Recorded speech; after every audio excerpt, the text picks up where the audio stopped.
Hi everyone, it's Brady-Smith, the Wild Woman Entrepreneur, and my video for you today is from Ubud, Bali, and there's some lovely sounds happening around the hotel right now, so please forgive me if they're distracting you.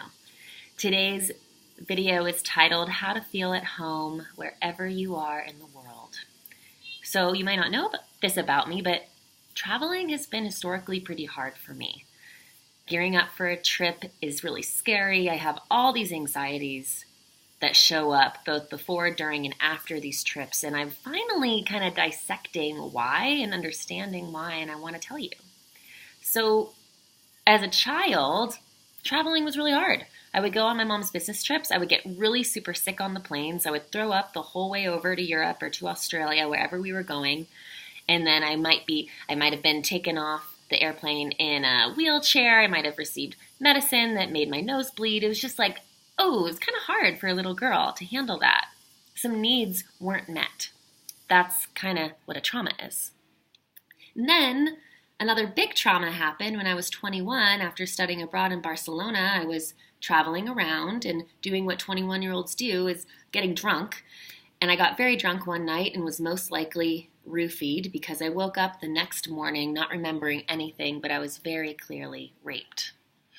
I was bruised, I was bleeding, I was in a lot of pain, emotional pain and physical pain, and I threw up for about 2 days after the event.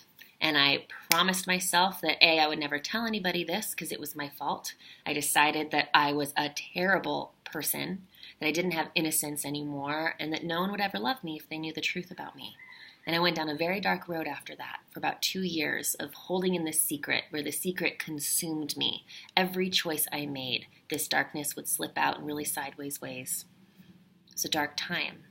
I'm happy to say I have transformed that story. I have healed my body, my heart, my mind around this whole incident. And I'm happy to say that I'm a facilitator now and I support other women who have been through similar traumas. So I'm grateful for this part of my story. And it's time to speak up about it because I haven't spoken about this publicly yet online. I have in more private, classes, workshops, retreats, but not here. So if this is the first time you're hearing this and you're a family member or a friend or someone who's been following me for a while but had no idea, here's the story. And I'm not sorry about it. And that's it. This is my story. So I want to tell you now how I return home to my heart, to my body, when those traumas are triggered as I travel. So the first way I do it is I keep myself anchored to my true self, to home. So one is I bring an anchor, a physical anchor that I can touch, that I can smell, that I can feel, and this is turquoise. It's an amazing rock that I can just touch and I'm immediately grounded and returned to earth. Sometimes I'll literally put it on my heart. I can feel it now. I have this ring, Larimar. It connects me to the divine feminine, reminds me of my initiation at Celebration of Woman. There's this necklace, was a gift from a dear friend, Paula, that reminds me that I'm a butterfly and I can fly. I went through the chrysalis already and I'm on the other side now as a fully expressed butterfly. And then I contain myself on trips. I make sure I have socks with me. I have really poor circulation in my feet, so putting socks on makes me feel warm, makes me feel contained, and I sleep way better when I have them. And I also make sure to practice yoga. Yin yoga in particular has been my saving grace on this trip, where I go into postures for probably 5 minutes each on each side of the body. I get to go really, really deep, and the nature of yin yoga is that you just welcome and accept what you're feeling, the sensations that you're feeling, and you allow it. That's the feminine yin, right? It's the allowing, it's the dance.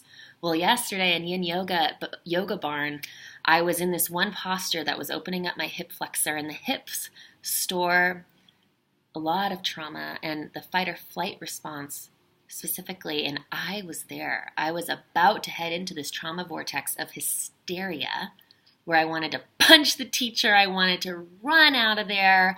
I wanted to scream. It was so intense. My heart started racing faster and faster, and it felt so familiar. But I allowed it. And I breathed, and I closed my eyes, and I just went on a little journey into the pain. The allowing it is what allowed the overwhelming quality of the emotion and the sensation to subside. It was beautiful. And if I can face that, I can face that in my daily life here when I'm scared that I might be hurt. When the rape trigger comes up in those moments that I'm feeling unsafe on the street and I don't know anybody, I can feel it and return. That's pretty amazing. And then finally, the best part about this trip is that I have committed to rewriting my story, that traveling is unsafe. Now, I trust that I am a resilient and brave traveler. I love traveling. I love flying. I keep telling myself that day in and day out that I love this, and I do. I'm really conscious now. No one is going to put a roofie in my drink. I know what's happening in every moment because I'm conscious and awake. So that is my story for you today. Thank you for hearing me. Thank you for loving me, and thank you for loving yourself. This is my evolution as a traveler, as a wild woman entrepreneur. Mwah.